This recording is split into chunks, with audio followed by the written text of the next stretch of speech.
কি ব্যাপার, আমাকে ইমার্জেন্সি ডাকলে? কিছু বলবে? তুমি একটু বসো, আমি কাজটা সেরে নিই। আমাকে বসিয়ে রেখে কি এমন কাজ করলে?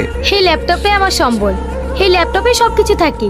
কোন কোন গ্যাংকে আমি ফিনিশ করেছি, কোন গ্যাংয়ের বিরুদ্ধে তদন্ত করছি, কে আমার শত্রু, সবই এই ল্যাপটপে থাকে। আচ্ছা শোনো, তোমাকে যেটার জন্য ডাকা হয়েছে, আজকে তোমাকে একজনের সঙ্গে পরিচয় করিয়ে দিতে চাই। কে সে? আসো আমার সঙ্গে। এই দেখো, এটা আমার মা, এটাই আমার গার্জেন, প্যারালাইসিসের রোগী। মা, তোমাকে যে টনির কথা বলেছিলাম না, সেই টনি। ভালো আছেন আন্টি? মা আজ 5 বছর ধরে কথাও বলতে পারে না, এখান থেকে উঠতেও পারে না, কিন্তু সবকিছু বুঝতে পারে। মা, একে আমি খুব ভালোবাসি, আমরা 1 সপ্তাহের মধ্যেই বিয়ে করব, তাই তোমার আশীর্বাদ নিতে এসেছি। তুমি খুশি তো মা? টনি, তোদের বাড়ি যে মেয়ে পুলিশটা আসে না, সে মার্ডার হয়ে গেছে, ওই চাতরে মাঠে পড়ে আছে।